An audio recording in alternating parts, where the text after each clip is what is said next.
The trap in the stars. The sky burned orange as Jake's escape pod tore through the alien atmosphere. The trees below stretched endlessly, like a green ocean, and his heart pounded like a war drum inside his chest. He had no idea what had brought his ship down. 1 second he was floating in calm space. The next a pulse of bright light hit, and everything went dark. Now he was falling alone. The pod slammed through thick branches before crashing to the ground. Metal screeched and hissed as smoke rose around him. Jake pushed the hatch open, stumbled out coughing and wiping sweat from his face. His legs shook from the impact, but he forced himself upright. He was a scout, not a soldier, but he had survived worse than this, or so he thought. The jungle around him was dense, alive, buzzing with strange sounds. Glowing plants swayed gently, even though there was no wind. The air felt heavy, like it was watching him. He grabbed the emergency kit from the wreck, just as he heard the first sound of movement. Not behind, not beside, but all around. Jake turned slowly, his breath held tight in his throat. They stepped out from the trees, tall figures, glowing eyes, sharp armor carved from bone and stone, smooth skin, the color of deep space, and long braided hair falling like shadows. Their weapons were curved like claws, their faces unreadable. He raised his hand, speaking quickly, trying to explain he was not a threat, but none of them spoke back. Instead, one of them, a towering figure, stepped forward. She looked into his eyes, her gaze heavy and unreadable. Then, without a word, she pressed something against his neck. He felt a sting, and darkness swallowed him. When Jake woke again, the sky was gone, replaced by a dome made of living vines. Soft light pulsed from above, and strange symbols moved slowly across the walls like they were alive. He tried to move, but his wrists were bound by glowing roots. Not harsh, not painful, but firm. He tested them, and the roots responded, tightening slightly. Voices echoed from beyond the wall, a soft chant, a low hum, then footsteps growing louder. 3 of them entered, the leader among them, the same one who had knocked him out. Her eyes studied him, but not with hunger, not with anger, but with purpose. You are not to be eaten, she said, her voice thick but clear. You are not prey. Jake stared at her, unsure if he had heard right. He asked, why am I here? She paused, then touched her chest with a clenched fist. You are needed, she said. Your flame, it burns brighter than expected. Did not understand. Another stepped forward, this one smaller, younger, but with the same glowing eyes. She looked at him, then at the wall, and it opened, revealing a hallway carved from stone and bone and lit by floating orbs. They led him through the corridor, not like a prisoner, but not like a guest either. Along the way he saw strange symbols etched into the walls, showing battles, wars, rituals. He saw human figures in the carvings. 2, not many, but they were there, their faces always looking upward. Hands stretched toward the stars. At the end of the hall they entered a chamber, filled with pulsing light. In the center, a large stone circle hovered above the ground, surrounded by floating shards of crystal. The light from the ring seemed to flow into the crystals, then into the walls like blood through veins. This is the gate of soul flame, the leader said. It responds only to those who carry the fire inside. Jake looked around, confused. You think I have this flame? He asked. We know you, she said, and the circle lit brighter as if answering her. Another stepped forward, holding a staff. She touched it to the ground, and a hum filled the air. The crystals began to glow, and Jake felt something move inside his chest, a warmth, a pull, like something ancient recognizing him. He tried to step back, but the leader caught his arm, not with force, but with steadiness. We do not harm the flame, she said, but it must be tested. Tested how? He asked. She looked at him, then simply said, your will, your heart, your purpose. All must be seen, all must be known. Jake's heart raced again, not from fear, but from the weight of what she said. He had thought he was stranded. Now he realized he had been chosen or hunted. What happens if I fail? He asked. She said nothing. The crystals dimmed for a moment, as if mourning something already lost, before he could speak again. The floor shifted beneath him, the circle lowered, and he was pulled forward into the center light surrounding him. Images flashed before his eyes, memories, fears, moments he had buried deep. The pain of losing his brother, the moment he left Earth, the time he stood alone on a broken station, holding off raiders with a broken blaster. But He stayed standing, his knees buckled, his body shook. But he did not fall. Outside the ring, the huntresses watched in silence, their faces unreadable, but their eyes wide. The crystals turned gold, the vines on the wall glowed, and the circle pulsed once, then faded. Jake dropped to one knee, breathless, sweat pouring down, but alive. The leader stepped forward again. This time she knelt before him, placing her fist to the ground. "You carry the flame," she said. "Your trial has begun." Jake wanted answers, wanted to leave, wanted to rest, but all he could do was breathe and stare at the strange alien sky above the temple ceiling, wondering what they meant by begun, because it already felt like he had survived something meant to break him, and this was only the start, the test of worth. Jake stood in the middle of the glowing circle, his chest rising and falling slowly, his arms weak, but his mind still sharp. The leader of the huntresses stood before him, her gaze not angry, not soft, but heavy like stone that had seen many winters. She stepped forward and placed something in his palm, a small shard of crystal, warm to the touch, glowing faintly with a golden hue. "This is your mark," she said. "You carry the flame now, but the flame must be shaped. Not every light brings life. Some lights bring fire that burns." Jake closed his fingers around the crystal, unsure of what it meant, but feeling its pull deep in his bones. They led him from the chamber, through narrow paths made of stone and root. Every step echoed like a beat of ancient drums. The other huntresses watched him from the shadows, silent eyes tracking his every move, their faces unreadable, their weapons always within reach. "You will face trials," said the leader, "not to punish, but to see, to know who you truly are, not who you say you are." Jake nodded. Though he still had no idea what these trials would be, they brought him to a new room, larger than before, filled with symbols and mirrors.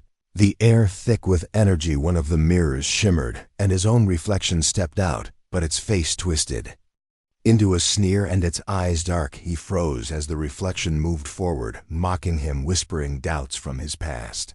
Failures, regrets, moments when he gave up, when he ran, when he let people down. Jake gritted his teeth, pushed forward, and walked straight through the reflection. It shattered into dust, and the room grew quiet again. The huntresses did not speak, but their eyes followed him more closely. Now the second trial was of strength, but not of muscle. Instead, he was placed in a maze of shifting stones, forced to climb, fall, rise, and repeat with no clear path.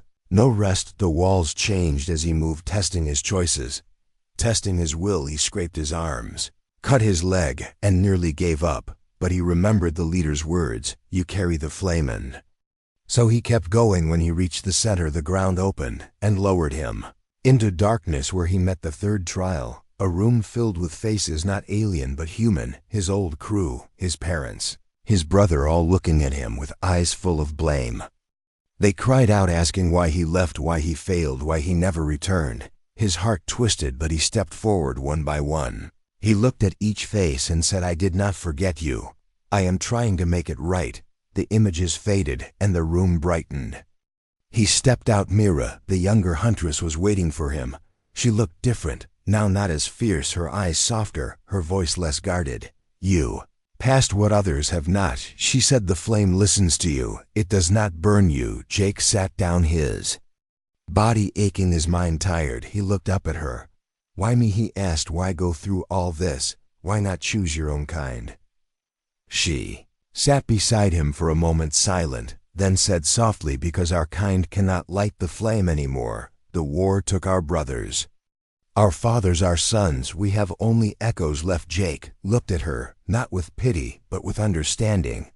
"You watched Earth," he said. "You waited for someone like Mesh." Nodded. "We did not know what we would find. We feared your people would bring more war. But we saw some of you still carry hope, still carry something we lost long ago." He thought about that, about what humanity still had even after everything. Mira stood and held out her hand. "Come," she said. "The final trial waits, and it is not one you can face alone." They walked together through a long corridor, vines curling along the walls, glowing symbols moving as if alive. At the end, they reached a chamber unlike the others. It was alive, the walls breathing, the air pulsing with light, and in the center a large orb floating above a cracked platform. Leader waited there, her armor removed, revealing scars across her arms, chest, and back. Marks of battles long past. This is the heart of our world, she said. The core, it sleeps now, dying slowly. It must bond with the flame to wake again. Jake stared at the orb, feeling its pull like gravity pressing on his soul. What happens if it rejects me? He asked. Then it ends, she said. For all of you stepped forward slowly, each breath harder than the last. The orb pulsed in rhythm with his heartbeat, and as he reached out, the crystal in his hand melted into light and flowed into the orb. Suddenly, the chamber shook, energy rushing through the floor, wall, sky. Jake felt pain, not physical, but deep-like. His memories were being pulled, memories of joy, sorrow, laughter, pain, everything. He was being seen completely and fully. Then, the orb stopped pulsing, and all fell silent. Jake collapsed too.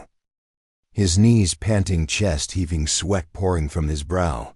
But alive, the Huntresses stared wide-eyed. The orb glowed steady, no longer flickering. Leader stepped forward and knelt. You are the bearer, she said. The bond has begun. Jake looked at her, confused and scared. What does that mean? She placed a hand on his shoulder and said, it means your choice has already begun to shape our future and yours. The hidden purpose. Jake stood inside the glowing chamber, his legs weak, his thoughts heavy. The orb above him still pulsing with soft golden light. The leader turned to Mira, who nodded, then stepped forward, her voice calm and steady. Now, you must know the truth, she said, not just why we chose you, but what you must now carry. Jake looked at her, confused. I thought I passed the trials. I thought the bond was enough. Mira walked closer and raised her hand. The chamber walls shifted, revealing scenes like moving paintings. Shapes of cities in the sky, ships of strange design, and people who looked like the Huntresses, but smaller, more peaceful, less armed. Long ago we were not warriors, Mira said. We were creators, dreamers, builders. Our people lived with the flame, not in fear of it, but as part of life. The core gave us energy, balance, healing it. Chose a guardian each cycle, someone to carry its light and speak for the planet itself.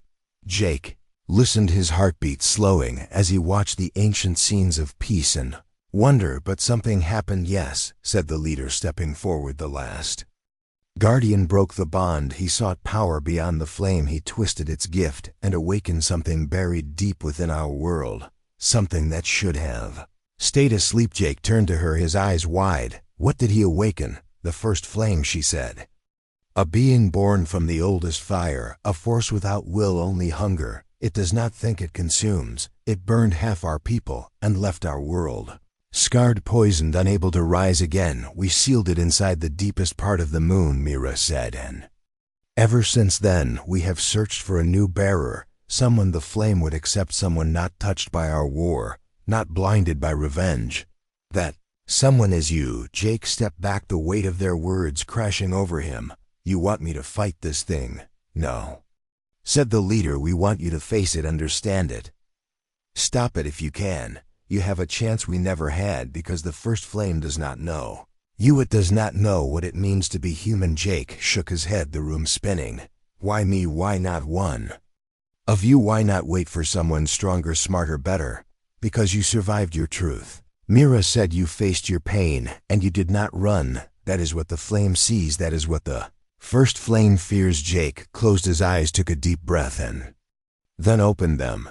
What do I have to do? The leader placed a hand on his chest, not with force, but with warmth. Enter the deep chamber, she said. The flame will show you the path, but be warned, once inside, you cannot turn back. You will face what we never could. Jake nodded slowly, his fear still strong, but something else growing beneath it. Not courage, not pride, but purpose. Take this, Mira said, handing him a small pendant. It will guide your mind, help you find your way back if the shadows become too strong. Jake took it and held it tight.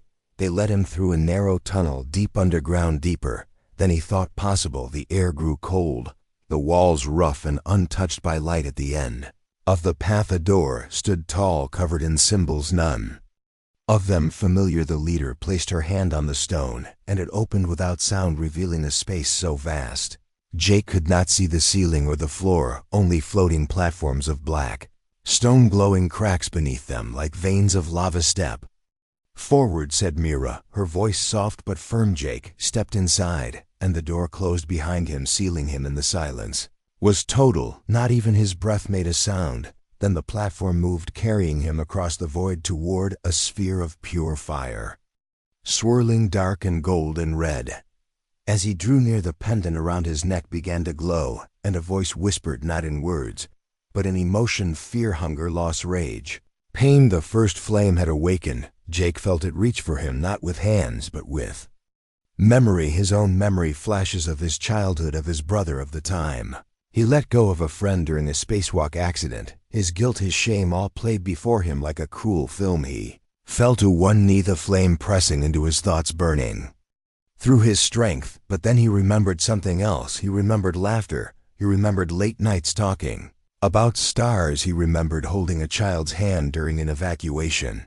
He remembered choosing to help a stranger even when he had nothing to gain. And the fire pulled back. Jake stood again, eyes glowing faintly, now heart beating strong. He reached out and touched the swirling fire, and it screamed, not in pain but in surprise. "You are not like us," it said through the flame, not with sound but with truth. "No, I am not." Jake thought, "I am human, and I do not burn. I build thee." Fire tried again to break him, to show him earth and ruins, to show him death and betrayal and lies. Jake walked through it, like a man walking through a storm. Soaked but not shattered, at the center of the flame he found a black shard, cold and sharp. It pulsed with the rage of 1,000 years, and Jake reached for it without fear. His hand closed around it, and light exploded through the chamber. Outside, the Huntresses felt the ground shake. The temple walls glowed brighter than ever before, vines singing with light. The stars above realigned as if watching. Then silence. The deep door opened again, and Jake stepped out, not burning, not broken, but changed. His eyes held the fire, but his voice held peace. "It is done," he said. "The first flame knows me, and it knows it cannot win." Mira stepped forward, tears in her eyes. "You did what no one else could." Jake looked past her toward the horizon of the alien moon, now glowing with soft new light. "Not yet," he said. "There is still more to do, the awakening." The moment Jake stepped out of the deep chamber, the air around him changed. The temple pulsed with energy, vines glowing, brighter walls humming softly like a heartbeat. The Huntresses gathered quickly, their faces filled with hope and fear. Their leader approached with steady steps, but her eyes told Jake everything was not yet safe. "You have done more than we dreamed," she said, "but the bond has awakened something more." Jake looked at her, questions burning in his eyes. "What more?" Mira whispered, stepping beside him. "It is not just the first flame that stirs, but something old and dark, something waiting beneath the surface. The pulse you felt, it is a warning, not a victory." Jake's breath caught. He thought the worst was over, but the weight of her words pressed down like the cold stone beneath his feet. The temple trembled again. Distant roars shook the ground, shadows flickered along the walls, as if alive. And watching, the Huntresses tightened their formation, weapons drawn. But their hands trembled. "We sealed it away before," Mira said, pointing to a deep pit beneath the temple. "But the bond you share with the core has weakened the seals. That thing wants freedom, and if it breaks loose, it will consume everything." Jake looked down into the pit, a darkness deeper than night. It felt alive, pulling at him with cold fingers. "What can I do?" Mira asked. He looked at the pendant around his neck, glowing softly with a steady light. "It is a beacon and a shield. The bond you formed gives you strength, but you must enter again. This time not alone, but inside yourself, to fight from within." Jake swallowed, fear creeping into his throat, but he nodded, knowing this was not just about survival anymore. It was about saving a people and a world not his own. The Huntresses prepared the chamber again. Vines shifted, creating a circle of light around Jake. Mira stood beside him, her hand resting lightly on his arm. "You are not alone," she said. "Whatever comes, you carry us with you." Jake closed his eyes and stepped into the circle. The light wrapped around him, warm and steady. His mind lifted and sank all at once, like falling through water and flying through stars. Opened his eyes, but the world was different. Colors burned brighter, shadows moved and whispered. The first flame was not just a fire, but a living nightmare, twisting and turning inside the core. The battle began without sound. No screams, no cries, just The clash of wills, the fire sent waves of pain, images of destruction and loss. But Jake held firm, his mind a fortress built from memories of love and hope. He saw faces from his past, his brother's smile, his mother's laugh, friends he had lost. He touched them all, drawing strength from the bonds that made him human. The fire tried to break him, to show him darkness and fear, but Jake fought back with light, with memories, with dreams. Not just his own, but of a world that could still be saved. The chamber shook and the fire roared furious, but Jake stood tall, his body glowing faintly with the light of the core. Then Mira's voice broke through the storm. "You are stronger than we knew. The bond is complete." Light exploded from Jake's chest, spreading through the core. The fire shattered into 1,000 sparks and the darkness retreated. The temple was still again, the vines soft and warm, the stars outside shining with new brightness. Jake fell to his knees, exhausted, but alive. Mira knelt beside him, tears streaming down her face. "You saved us," she whispered. "Our world can breathe again because of you." Jake smiled weakly, but his heart was heavy. There was still much to do. He was no longer just a man. He was something more, a bridge between two worlds, a flame-bearer for both. He looked up at the stars and whispered, "I will not fail." The new flame. Jake stood at the edge of the temple, looking out over the glowing moon below. The stars above shimmered brighter than ever, as if celebrating the new light within him. His body felt different. Not weak or broken, but alive, pulsing with energy from the bond he now shared with the Talari core. The Huntresses gathered behind him, silent, but full of hope. Mira stepped forward, her eyes shining with pride and something more, a deep respect. She reached out and touched his arm softly. "You carry us now," she said, "not just as our savior, but as our future." Jake looked at her, then at the others. Their faces were strong but tired. They had waited for so long for this moment, for someone to carry the flame and bring hope back to their dying world. "I never wanted this," he said, his voice quiet but firm. "I was just a man, a lost explorer. But you chose me, and now I have a choice, to be more or to go back to nothing." The leader nodded. She stepped beside Jake, her hand resting lightly on his shoulder. "The bond does not take away your will," she said. "It strengthens it. It gives you a purpose greater than yourself." Jake took a deep breath and closed his eyes. He could feel the core's energy flowing through him, a river of light and life. It connected him to the Huntresses, to the planet, to something greater than he had ever known. He opened his eyes. The decision was clear. He would stay. He would protect. This was his home now, in a way. No starship or planet back on Earth ever was a ship waited nearby. The others had prepared it for his journey if he chose to leave. But Jake shook his head. "I will not leave," he said. "My place is here with you."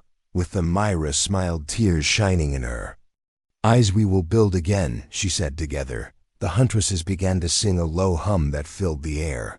The vines around the temple glowed with soft light, and the stars above seemed to pulse in time with the song. Jake felt a peace he had never known, a feeling of belonging and hope. He looked up at the night sky one last time before turning back to the temple. Flame inside him burned steady and bright, a new beginning, not just for the Talari, but for himself too, as the moon pulsed with life and light. Jake knew this was not the end, but the start of a new story, a story of survival, hope, and unity across the stars. He smiled, knowing that even though he had been taken alive by alien Huntresses, he had found more than just survival. He had found a new family and a new purpose, and so the man who was once lost became the flame that would light the way for many. The end.